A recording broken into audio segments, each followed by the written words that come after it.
Thank you. Hello. You're late. Come on. I was talking to Ray Parker Jr. You know who he is? Who are you going to call?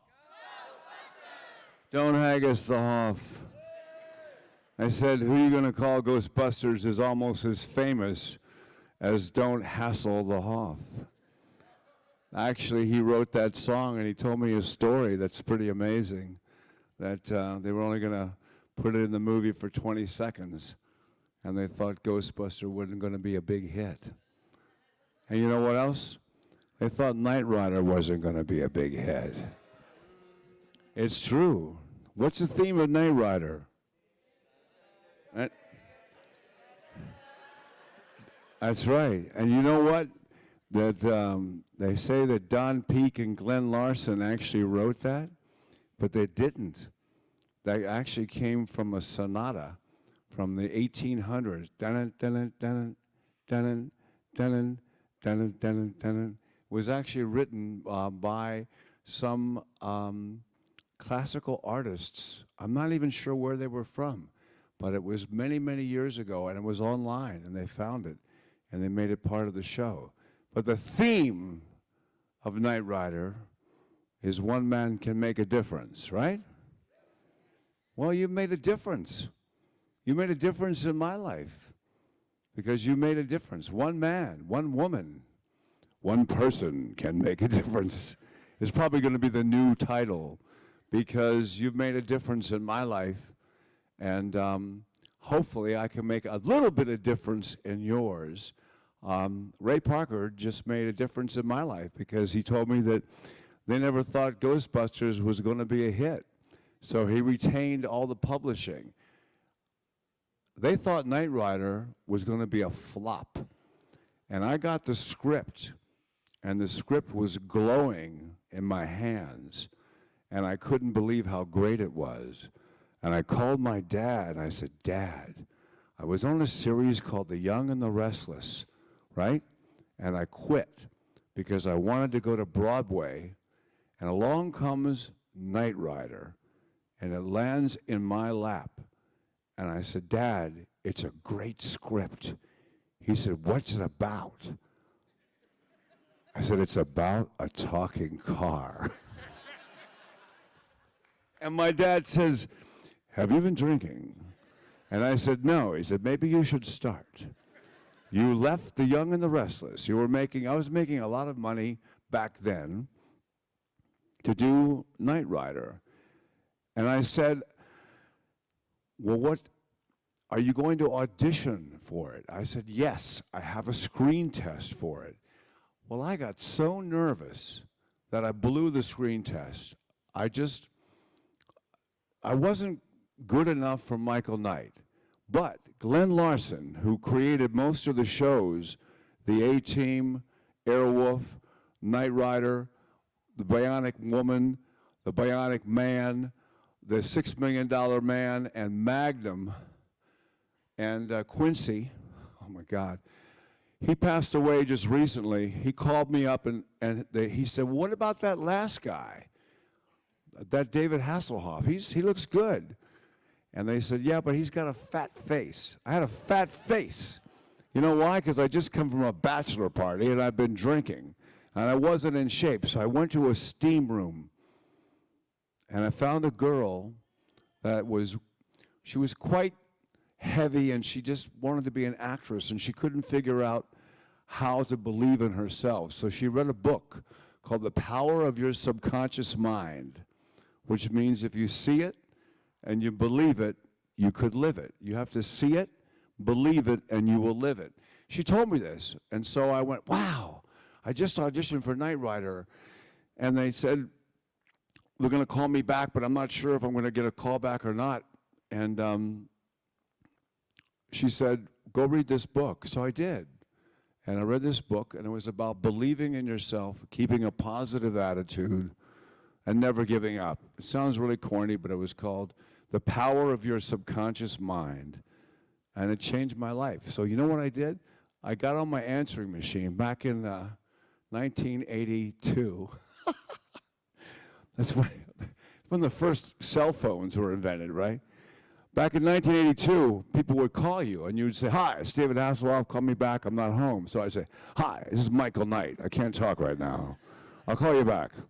And I made everybody call me Michael. My dad had been calling me Michael since I was young. My middle name is Michael, David Michael Hasslehoff. So he was calling me Michael anyway when I was young. My first big present that I loved more than life itself was a go-kart. I used to drive the go-kart around and make jumps. How prophetic was that? I was in the 8th grade, and I got a go-kart, and I went, "Awesome!" Ah! And I drove like a maniac, and suddenly I became the driver of Knight Rider. But I made everybody call me Michael Knight because I believed in the show so much. And I said, "Dad, it's about a talking car."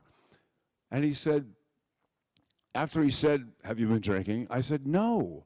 I said, "It's about James Bond in America with the best, coolest car." And guess what? 30 years later, we're still talking about it. And guess what? All that's come true. And guess what? All the cars talk now. And they drive themselves. And they have schematic blueprints all over the cars. And the Teslas are all computers like a kit. And everything that they invented, I think his name was Sheffield. What was his first name who invented the cars? Anyone know? What was his name? Michael Sheffield. Michael Sheffield designed the car. He was in college, and he had a contest to see who could draw and create the greatest, coolest car. So he did it. He drove it. Now the Formula One wheel in the Formula One car looks just like the kit car. It's the T. It looks just like the kit car. I had my own team for a while in IndyCar racing, and so I followed Formula One for a minute. Anyway, so the bottom line was, I read this book called The Power of Your Subconscious Mind, and I went back to work on Knight Rider to audition for the second time around, and I was still nervous. So I said, "Give me a second. Just give me 1 second." So I walked outside. I said, "I am the Knight Rider. I am the Knight Rider. And Michael Knight, come on. Don't lose this. You're here for a reason. You deserve to be here. You know what it takes. You're going to make this show great." And I walked in and I said, "Roll cameras." And I got it. Because I believed in myself. And I believed that I was the Knight Rider. And that's why I love coming, believe it or not, I love coming to Comic-Cons.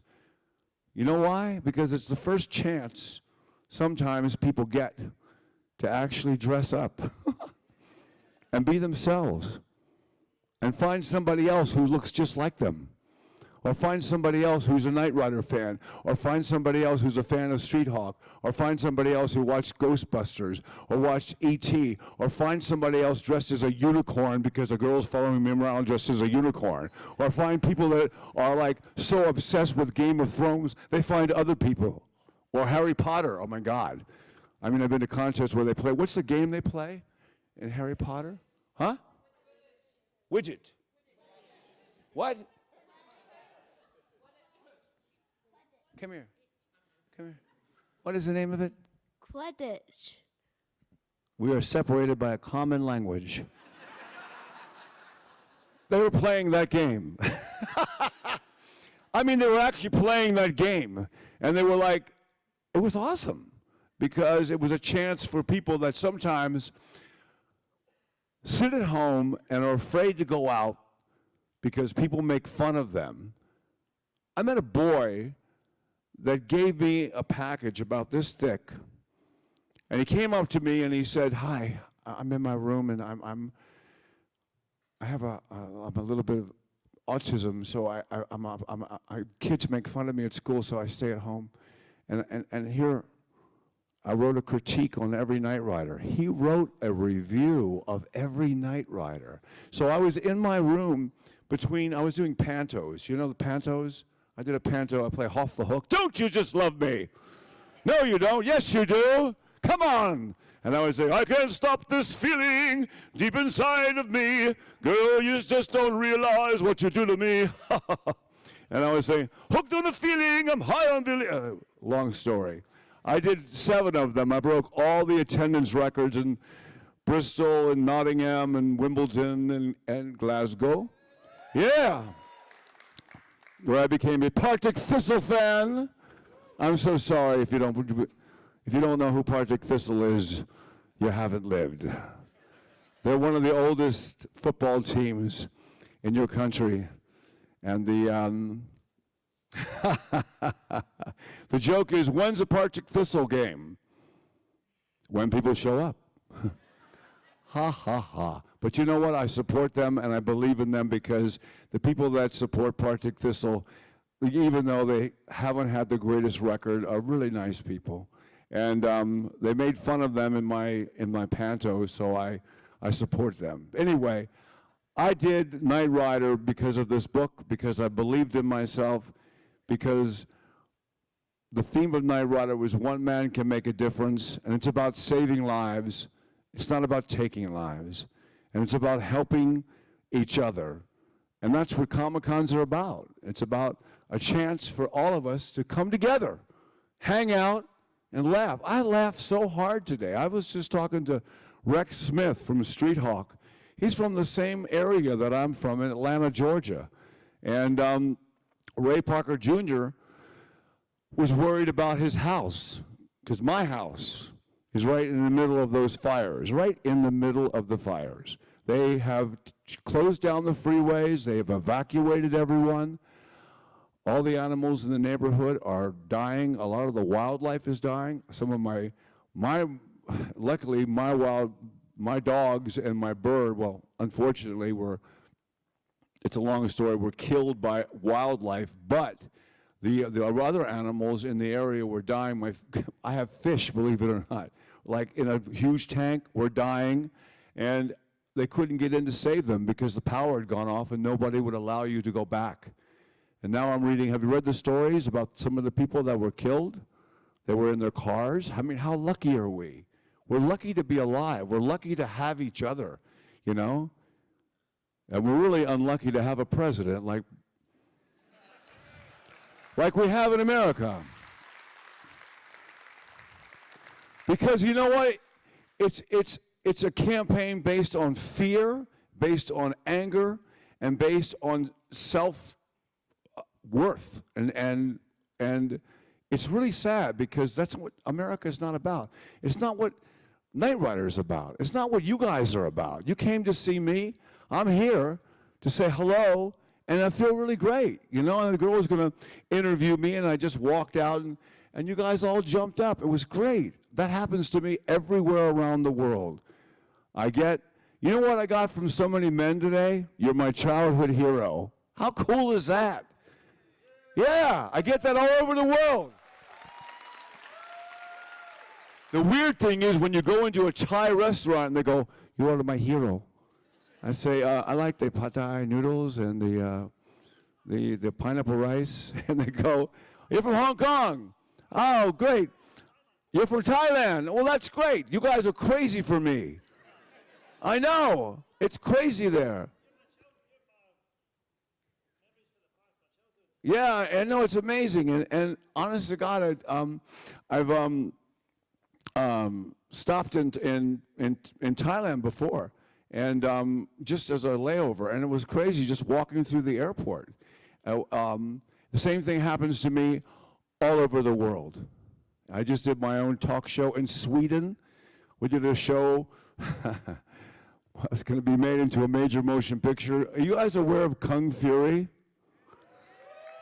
If you haven't seen Kung Fury, look up Kung, K-U-N-G, Fury, on your YouTube, and you'll see a little short made by a guy at home who believed in himself, and he was in a little village in Sweden, and he made a thing called Kung Fury. He went on television in America and said, hi, my name is David Sandberg, and I come from Sweden in a small village. I made a movie about 20 minutes called Kung Fury, and I need some money to finish it.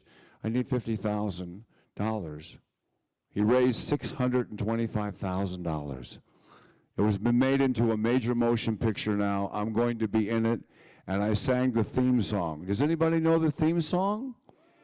47 million hits on YouTube, which is not that many compared to like, a billion hits. But for me, it's a lot. 47 million hits. It was called True Survivor. And it was written by a man named Jürgen Olsen, who wrote a lot of songs in the 80s for Rick Astley and people like that. He was a huge writer back in the 80s, and he had a lot of #1 hits. And they asked him to write a song. And the guy calls me on the phone, David Sandberg. Hi, is this the Knight Rider? Yes, this is the Knight Rider, 30 years ago, David Hasslehoff. And he said, have you seen Kung Fury? I said, yes, I've seen Kung Fury on my telephone. I think it's great. You do? Would you sing the theme song? Why not? So I flew to Sweden, and I went in the studio, and they came up with a fantastic song called True Survivor. And we made a video. Look it up. You'll love it. It's a great video. Now the movie is being made into an $85 million movie starring Michael Fassbender, David Hasselhoff, Arnold Schwarzenegger, and a few other major stars are going to be in it. And I'm honored to be in it because I told David, hey, if this thing takes off, make sure you put me in the movie. And he said, well, how about if you be the Hasslehoff car? And I said, no, call me the Hoff. So I can say lines like, don't hassle the Hoff, or I'll unleash the fury. And so he did. So now I'm the I'm the Hoff 9000. And I morph from a car. Well, you'll see the movie. It's a really cool script, and it's going to be shot sometime in January. And so anyway, if you believe in yourself, you keep a positive attitude, and you never give up, don't give up, man. And reach out to the person who's next to you and don't go, that person looks like a sloth. Go say, hey, man, you look cool in that costume. So many people came by today. So many people were wearing Knight Rider shirts with my picture on it. I just want to say you're all going to jail because they're all illegal. So what I did was I said, hi, this is my wife from Wales. Take a picture, honey. And I wouldn't take a picture of the person. I'd take a picture of the shirt. And I go back to LA, and instead of suing I think there's 500 illegal items on David Hasselhoff, my motto is follow the bootleggers. So in other words, if you came up with a great shirt that you bought online that has nothing to do with me, or I don't license it, or I don't own it, or I don't make any money, I just take a picture of it and put it out. How do you think I came up with don't hassle the Hoff? Anyway, the Hoff wasn't created by me. It was created by secretaries when I was 50 years old. A few years ago, I was 50 years old, and I got a call saying, how do you feel about being a sex symbol at 50? I said, good. Why? And they said, because there's an epidemic of emails going back and forth from secretaries in Australia. You're Hoff-tastic, you're Hoff the record, you're Hoff the charts, you're brave Hoff, you're to Hoffinity and beyond, you're Hoff to see the wizard, you're Hoff-tastic, you're Hoff nuts. I've seen it all. And I said, I think that's pretty great. And they said, well, can we tell you one joke? I said, yeah. A man David Hasselhoff walks into a bar. The bartender says, how are you, Mr. Hasslehoff? And I say, from now on, it's just the Hoff. And the bartender says, no hassle. I thought that was good.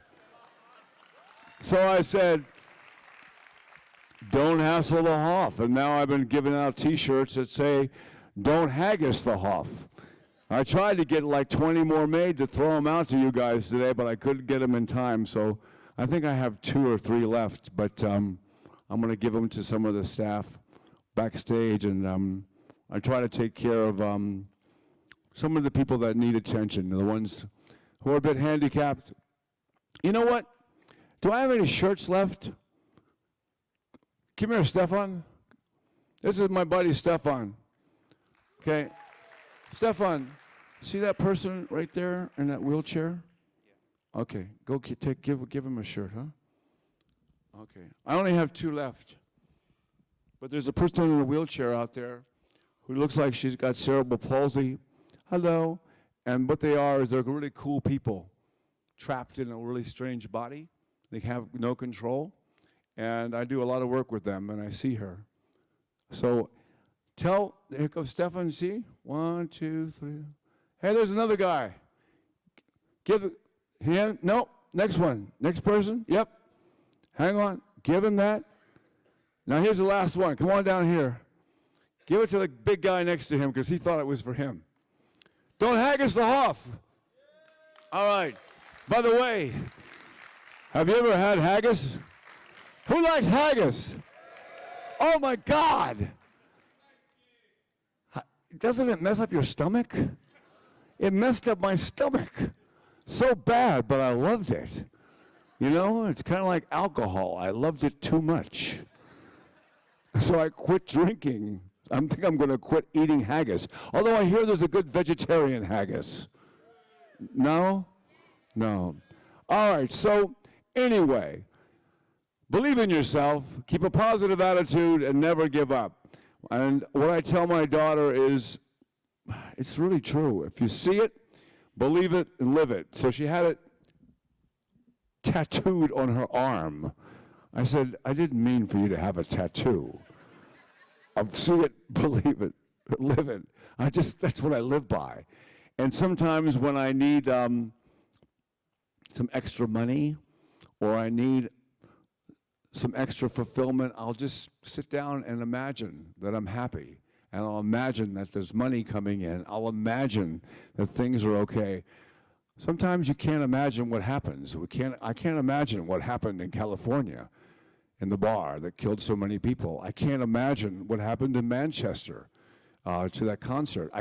I've been to Manchester. I did a great show there. I did Peter Pan and the Panto there. I love Manchester. I can't imagine what's happened with the fires. You can't imagine it, but you can try to help yourself. And if you help yourself and you believe in yourself and you feel good about yourself, then you can transform that to other people and you can help others. And sometimes when I feel like really frustrated that I can't do Knight Rider the movie or Knight Rider the TV series, I get really angry. And you know what I do? I go out to the grocery store. People go, I love you, Michael Knight. And they walk by me and they go, I love you. Hi, I grew up watching you. Thank you. I love you.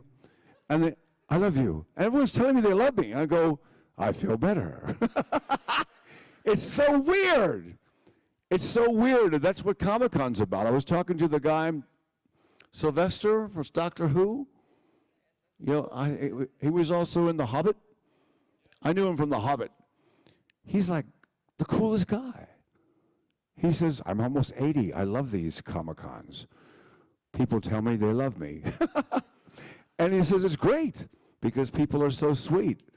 And it's true. You guys are strange because you actually pay money to say hello and I love you or thank you or take a picture with me. And I accept the money graciously because I worked hard for it. And you can't believe how many selfies I take just walking around the city. I used to live on the, is it called the Royal Mile? High Street, right? So if you go out of the hotel and you turn right, go up the hill, there's a castle, the Hasslehoff Castle. And if you go down the hill, it's Arthur's Seat. And I stayed there because I did The Fringe. Anybody see my show at The Fringe? 4 people. Well, that's good. You know, we did The Fringe twice. I did it once with Scott Mills and my daughters, just a quick thing at midnight, and then I did my own show. We had a blast here. I mean, I have no idea what you guys are saying. Oh, there's a guy wearing a Partick Thistle shirt. Hello. And but the cab drivers were cool. They said, why do you like Edinburgh? I said, I like Edinburgh for one reason, the cab drivers. I said, you like the cab drivers? I said, no, but they never charge me. They said, your money's no good here, Night Rider. Come out and take a picture with me. So sometimes they would take a picture. Sometimes they would just say, great talking to you. No, it's free. I didn't pay for a cab ride. It was crazy. And I came back with my new wife from Wales, and we had a blast walking around. I had a disguise on. I had a hood on. I had a scarf on, a Arctic Thistle shirt, but I had it zipped up. And I was walking around, people going, hello, David Hasslehoff. Hello. And I'm going, oh my God, how do they recognize me? And this one newspaper wanted to follow me around for 2 hours, right? And I said, I'm not going to give a newspaper 2 hours. I'm already famous. I don't need this. They said, well, we need people to come to Comic-Con. I said, okay. I'll tell you what, I'm going to come in early. And I said, honey, let's just go back to where we did the Fringe and kind of relive our memories. So we went to Arthur's Seat. We went to the castle. We had coffee at the top of the hill. We went to Mary's Close, you know, underground. And we went and we took pictures, like selfies. And we put them on Instagram. And I came back and I said, I just did 2 hours of The Scotsman on Instagram with my own selfie. And I had a blast. I got to hang out with the people. I got a free coffee from the woman I took a picture with at the top of the mountain. And I went to a cheese shop, and they gave me a lot of cheese. So I took a picture with a cheese shop. So you can go to my Instagram, and you can go to my Twitter, and you can go to my Facebook, and you can see a lot of pictures of Scotland. But I was having a great time just being me. Back to Comic-Con. That's what Comic-Con's about. It's about having a great time and being yourself. And that's what America is about. And that's what the world's about, is about having a great time and being yourself and allowed to be yourself. No matter what your religion, no matter what your race, no matter what, you're allowed to be yourself. And I think that's what's missing in the world today. And I think that the world is full of anger, and the world is full of violence, and the world is full of hate. And that's really stupid, because we're not really here for a long time. And life goes like that. It goes so fast. My girls are grown now, and I can still remember when they were little girls on Baywatch. Ray Parker Jr.'s wife was on Baywatch. I said, well, what did you do? She said, I played a lifeguard. I have no recollection. But then we started talking, and she said, you were really nice to me. And I said, well, yeah. I mean, why not? We had a blast on Baywatch. We had a blast on Knight Rider. I mean, when I got the role of Knight Rider, I mean, people could hear me scream for 2 days. I was so excited. It was like, you know, I said, I am the Knight Rider, and I got the part. And the same people that had me at the audition when the show began was picked up as a series with the same crew. And I walked on the set, and they all went, he is the Knight Rider! And they were all making fun of me. And immediately, they became some of my closest friends for many years. And so, the good news is you see it, you believe it, and you live it. Believe it or not, I never gave up on Knight Rider coming back as a movie. And by the grace of God, something strange and very weird and wonderful has happened. And now we're making Knight Rider into a movie. And we're bringing back me and the original kit car and a new cast. And it's in development. And when I say it's in development, remember, Forrest Gump was in development for 20 years. It could be a while, at least a year. But if the movie gets made, it's going to be a great movie because I'm going to be involved. Not that I have to be in it, but I have to kind of put my heart into it. Because me and the car was a star. I was a co-star. But I had my morals, my feelings. I was the one who said, let's make the show about a story. It's got to have heart. It's got to have a story. It's got to have humor. You got to have a dog each week try to do something to the kit car. Get away from me, you mongrel. And then it's got to have action. Heart, humor, and action. Heart, humor, action. I put them on every script. And that's what we're going to have in the new one. And I've been guaranteed that, but it's Hollywood, and they guarantee you everything. And they're not telling you the truth. It's kind of like politics. They guarantee everything, and then they change. But it's going to be made into a movie. And the fact that you guys are applauding is something that happens to me all over the world, and it's happened to me for the last 20 years, because I had the rights for a long time with Glenn Larson. We couldn't get it made. No one cared. No one gave a damn about the 80s or the 90s. Knight Rider was in the 80s, but then we're like in 2018, and people are still wearing Knight Rider shirts. And little kids, I was in Manchester at the Comic-Con. Did you guys, anybody see me there? Well, I was in Manchester, and the lines were huge. And I said to the guys, if there's nobody in line, come out and say, Mr. Hasslehoff, there's a phone call for you. You must take it and get me out of there. I don't want to be embarrassed. I didn't know if there would be a lot of people. Sometimes there's a lot of people. Sometimes there's a lot of people. I usually get the publicity because I've done a lot of pantos, been on Baywatch. I know how to work the press. That's fun. But there was a huge line. And I kept saying, this is weird. Why are there so many people wearing Knight Rider shirts? Why do they have babies dressed up in black leather jackets? This is really weird. I kept saying to my wife, who wasn't my wife then, this is weird. She goes, why? Everyone's dressed up as me. Some are dressed up as Baywatch, but most of them are Knight Rider. This is very weird. So I signed all these autographs. I went back to my hotel, and I thought, well, great. I had a great day. I drew more than William Shatner, who's a friend of mine. And to draw more than William Shatner is pretty cool. And all of a sudden she goes, honey, you're on TV. And there was an ad for Knight Rider. And then about 5 minutes later, there's another ad for Knight Rider. And then 5 minutes later, we saw 5 ads for Knight Rider.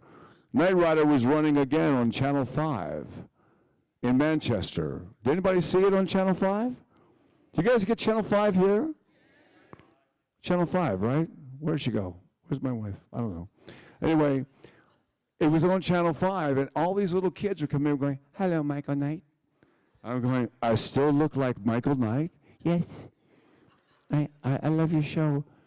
And guess what show they like the most? What's the favorite episode of everybody who's ever seen Knight Rider? Can anyone tell me? Huh? All of them.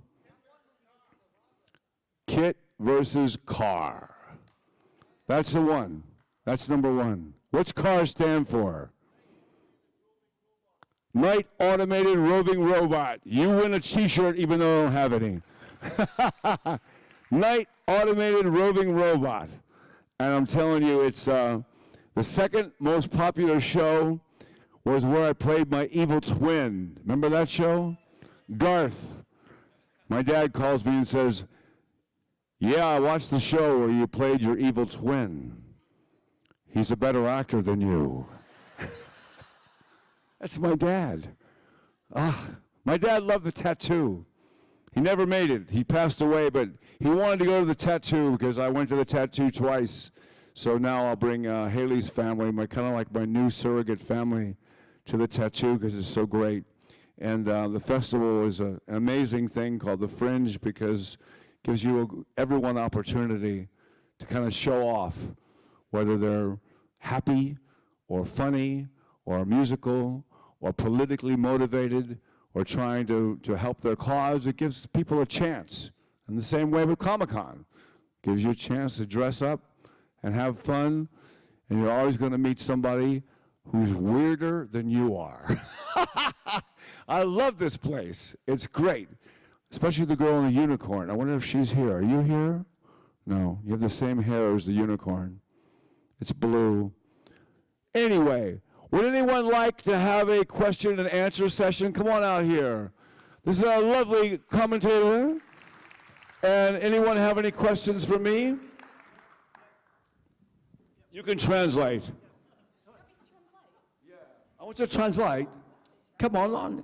Sorry about the accent. It's really impressive all the stunts you used to do. You know, going in the car, standing up like that. That was pretty cool. How did you learn how to do all that? You know, the stunts. How did the car do the stunts? So you did the stunts on the car, and you were jumping. Yeah. When the car went on two wheels. The guy was driving on the right. We have a left-hand drive in America, right? So over here it's right-hand, but so a left-hand drive. And what he would do is he would go on a ramp, and there'd be a pipe ramp, and he'd go up like this, and then he would balance himself. And there was only one person in the world who could do that at that time. His name was Buzz Bundy, and he was a little man about this big who wore a terrible Michael Knight wig, and would go, and he would balance the car. And if you were lucky, I was lucky once because they wouldn't let me do it. You could ride with him, and so you could sit and hide in the car. So the car would go, and he'd go, hey, how you doing down there? And he would drive and just balance the car. Does anybody know how the car, I can't reveal all the secrets.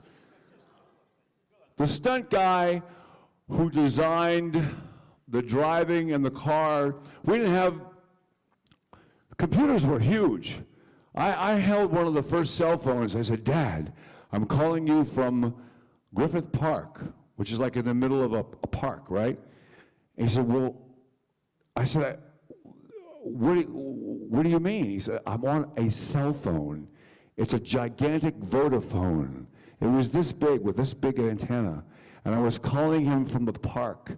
That was in 1985, 86, I think. Anyway, I can't tell all the secrets. You'll have to watch the movie. But the people that really watched Knight Rider and know Knight Rider know how the car was driving itself. I'll get in trouble. I'm not going to tell you. You just have to figure it out. I'm butting in. You're trying to get secrets. Go back to your seat. Yeah. Anyway, thank you very much, sir. Anybody else have any more questions? Can you walk up here? Or just, okay, what is it? You've taken 15 pictures with me and had 19 t-shirts. Yeah, what are you, rich? What is it? Your next tour in Germany, is it again with the band United Four? Yes. And from event organized? My next tour in Germany, I just did a huge tour in Germany. It's with a band that looked like they were dead Kiss, like old Kiss rejects, you know, rock and roll, and I hated them. And I met them and I fell in love with them. They were terrific, and I had 3 fantastic background singers, and the tour was a huge success. And we are now booking again, and we're starting on October 3rd in Berlin, which is the reunification of Germany. And then we're starting in Berlin, and we're going to Hanover, and then we're going all over Germany, Austria, and Switzerland, and hopefully we come here to Edinburgh to do a concert at the Fringe, because I've spoken to my German promoter and I said, why don't we just warm up at the Fringe and do a show here? I did a show here, I had no idea what to do. And the man, some guy called me, he goes, I'm a reporter from Glasgow, and I'm drunk. I'm drunk because I can't believe I'm calling David Hasslehoff. Anyway, there's only one person who's more popular than you in all of Scotland. And I said, yeah, who's that? Barry Manilow. And I said, well, as a joke, I'll have to do Copacabana. He goes, oh God, if you do Copacabana, and then he said something really pornographic. So we did Copacabana, and it was the highlight of the show. So I'm going on tour again in October, starting in Berlin. And the same band. There's a gentleman here. Sorry, I have allergies. No, there's a gentleman here. Sorry, Oh, go ahead. he's tried a few times.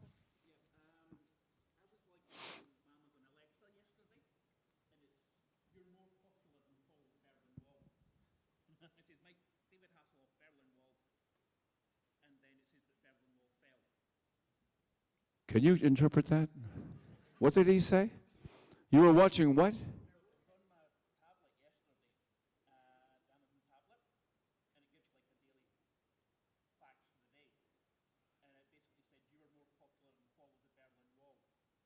I'm most popular where? You're more popular than the fall of the Berlin Wall, apparently yesterday from Amazon on the fact of the day. Really? Yeah. That's weird. Yeah. Well, I actually did a book with Amazon called Up Against the Wall, and I went to East Germany before the wall came down because when I was I had a song called Looking for Freedom. I've been looking for freedom. I've been looking so long. I've been looking for freedom. Still the search goes on. Anyway, we sold 11 million of those. In Germany, the wall came down. And as I was flying to Berlin to do a TV show, I looked down and I saw this amazing 400-kilometer long wall. Looked like a snake. And I went, what is that? They said, that's East Germany. But you can go. They said, you're allowed to go in at 7 o'clock. You have to come back by midnight. So I went, and we just finished a book about my trips to East Germany before the wall came down, and then I sang to 1 million people on 1989 because I believed I could, and it happened. And I got a call to sing on New Year's Eve, and I said, only if I can sing on the wall. And they said yes. And so I went, and there was 1 million people. There was a line that was 5 miles long on the 3 days before New Year's Eve of people waiting in line to go out from East Berlin to West Berlin. It's like going from, it's even closer than Glasgow. It's like going from, what's the nearest city to Edinburgh? My geography's awful. Somebody help me. Who lives here? Sterling. Livingston, Sterling. Livingston. Yes. It's like going from here to Livingston. You're not allowed to go, but your family lives in Livingston and you can't see them. That's what the wall's about. For 40 years, you can't see them. And so I was able to go in and come out and go in and come out. So we did a book, and we made the book entertaining because we made some of it fiction, which is true, and some of it nonfiction, which is not, wait, no. Fiction is true. Fiction's not true. Fiction's the fictional one. Not true. Yeah. Yes. And then nonfiction is the truth. So we did a lot of the stuff in the book is really true. And you'll have to listen to the book because you can't read it. It's not on sale to read. It's on sale to listen to.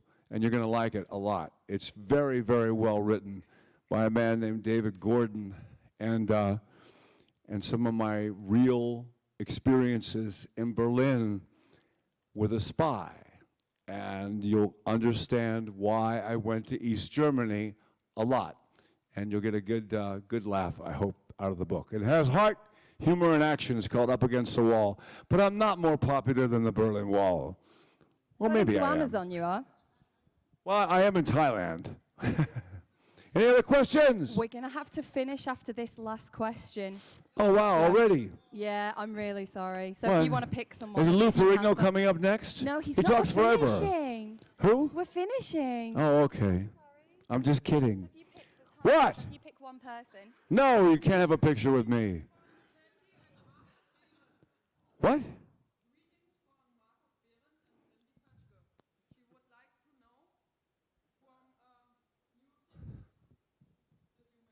I'll just tell Marcus I'll call him when I get home. Okay. One more question. Anybody else? What's the question?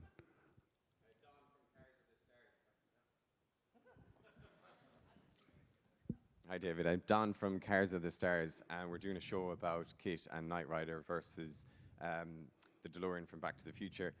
My question is, I'm just wondering, the Knight Rider theme tune, why do you think it's been so iconic, and do you ever get tired of it at this stage? No, I never get tired of it. I never get tired of Knight Rider. And, Michael J. Fox in Back to the Future was part of my life, and he was a cool guy. Jason Bateman was actually, who was in Ozark just recently, or Game Night. He was on Knight Rider when he was like 10 or 11. I just saw a picture of him in a Knight Rider companion book. I think Knight Rider was so popular because it was actually written back as a sonata. Dun, dun, dun, dun, dun, dun, dun, dun. And why would I get tired of it? It's a cool song. As a matter of fact, I had it on my ringtone once. Yeah. It's the most downloaded ringtone in 2005 ever. What? It's the most downloaded ringtone. It won an award from BMI for being the most downloaded ringtone ever. What, really? Yeah. Is that true? Wow. I get nothing out of that. I wonder if no wonder Glenn Larson's estate is so big. You know, because he got the publishing on that. Wow, it's the most downloaded song ever. How cool is that? You know, it was actually on my phone. My assistant put it on as a joke. And I had a little run-in with drinking and driving, which is not a good idea. And so I went to class to take care of that. And so I was in the class, and these guys were sitting next to me who looked like they were criminals. They looked like they were criminals because they were criminals. And they said, yeah, man, I've had like 17 DUIs, and, you know, there's a lot of celebrities, they get busted, but they're wearing these pants, you know. They have like Von Dutch on them, you know, and they have like little symbols on them because they give the celebrities the pants. And the celebrities wear the pants because, you know, they get them for free. I was wearing those pants. And these two criminals are sitting next to me, and I'm going, oh, my God. I got to get out of here. It was a driver education class, right, where they show you all these horrible films. You should really take that because you'll never drink and drive again. And then my phone rang. Dun, dun, dun, dun, dun, and they looked over at me and they went, holy shit, you're the Knight Rider. And I said, yeah, and I'm wearing those pants. And I walked off. And with that, I will leave you. Believe in yourself. Keep a positive attitude. And never give up. All right. You can do better than that. Thank you. Thank you so much. See it, believe it, you'll live it. We're bringing back Knight Rider. I'll see you in the films. God bless. Thank you, Don.